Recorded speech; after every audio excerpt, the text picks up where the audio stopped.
Here we're going to examine 7-man coverage for field goals and converts. The plays will be run at about half or quarter speed to allow for voice-over commentary. We want the referee to assume a position with a clear view of the ball prior to snap, approximately 8 to 10 yards behind the line of scrimmage, outside and slightly behind the kicker, facing the holder. Be alert for any holding or pushing which would carry a potential blocker into the kicker. You are responsible for the kicker and the holder. So remember that if players are blocked into the kicker or who have been contacted shall not be penalized for contacting the kicker. Be alert for block kicks or trick plays. And check for and identify players of the kicking team who may be onside relative to the kicker when the ball is kicked. Following the kick, be prepared to determine the flight of the ball if it appears directed toward the sidelines. Retain your coverage of the kicker and any onside players to ensure that they are not blocked illegally prior to crossing the line of scrimmage. Should the returner break through, be prepared to pick up the ball and the ball carrier. Should a play develop into a passing situation, ensure that eligible receivers only catch the ball. The umpire will assume a position slightly either side of the center and 8 to 10 yards behind the line of scrimmage. Do not retreat from this position until members of the kicking team have passed you. Your responsibilities at the line of scrimmage will be complementary to those of the referee. Be alert for any short or deflected kicks, as you may be required to rule on no yards.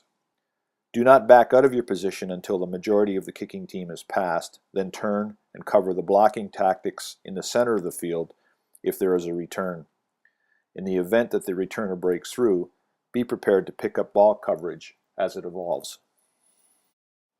Be particularly attentive of tactics related to safety of the center. The sideline officials are to stay outside. Do not pinch in.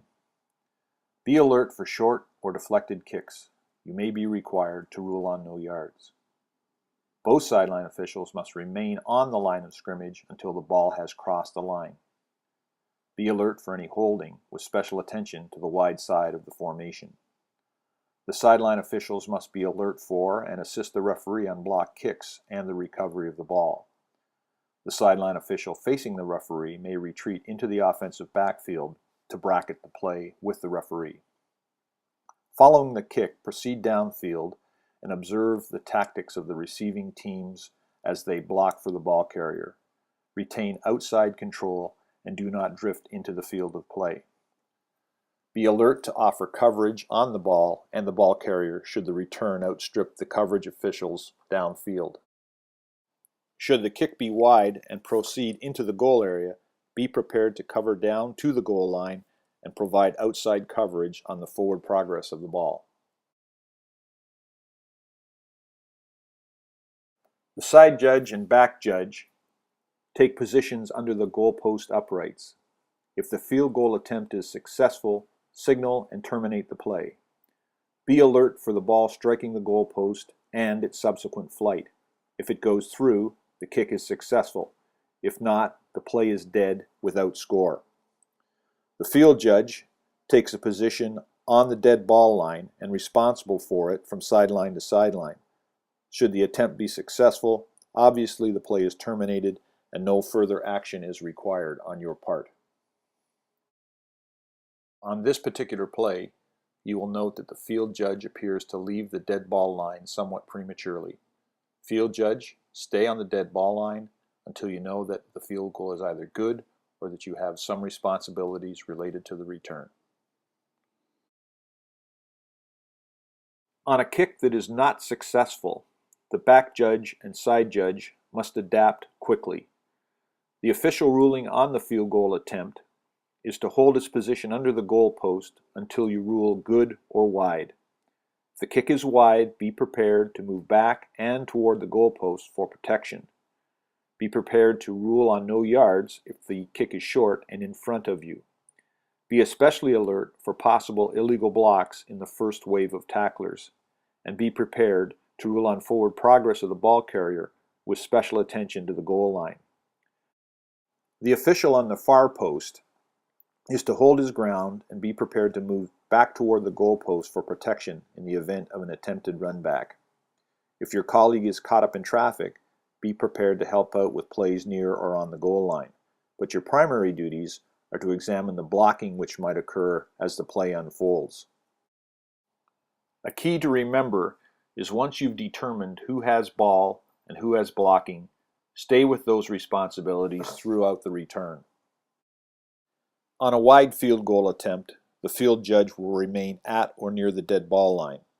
No yards in goal is your responsibility. Be prepared to cover the ball and the ball carrier, remembering to retain full control of the deepest line, in this case the dead ball line. If the ball recovery is covered by your crewmates, your coverage will resort to a normal kicking play with you concentrating on the block in the adjacent area to or in front of the ball carrier. And a reminder to the head linesman and line judge to get downfield to the goal line as quickly as possible in order to assist on forward progress out of the goal area, as well as coverage of the ball downfield should the ball progress further. On this kick, you'll see that the ball ends up short of the goal line. The duties and responsibilities of the back judge and side judge are similar to those outlined in the previous clip. However, determining who has ball and who has blocking is the key point in this play. The official closest to the ball will rule on ball possession and no yards. The official further away from the ball will rule on blocking in front of the ball. The field judge will rule on blocking in front of the ball, as well as any assistance related to coverage of either the dead ball line or the goal line should they come into play. A reminder to the head linesman and line judge that we now have a kick return and your responsibilities are to get downfield as quickly as you possibly can, observing the blocking in front of the ball carrier as they return comes upfield. The umpire has turned and progressed downfield, looking at the blocking from the center of the field toward the sideline, particularly in the area of the second wave of coverage.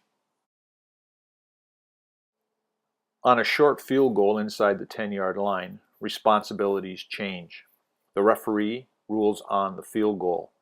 The head linesman or line judge, whomever is facing the holder, will protect the holder and the kicker.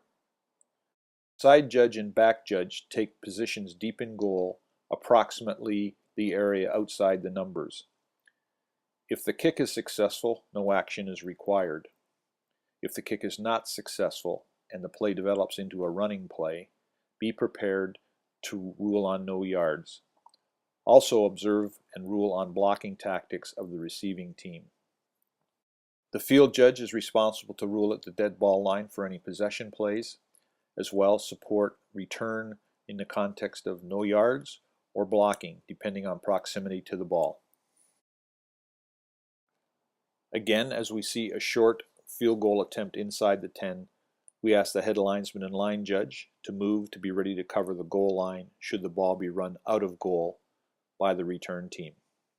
The umpire retains a position on the goal line, and the referee takes a position to go deep should the return develop into a long one.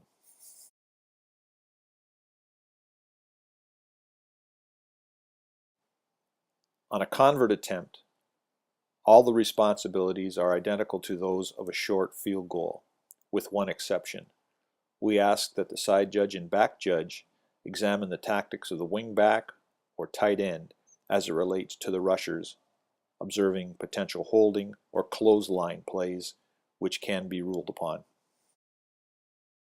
This brings us to the end of the session on field goals and converts. If you have any comments or suggestions for improvement, please contact Dave Hutton at dhutton@cfl.ca.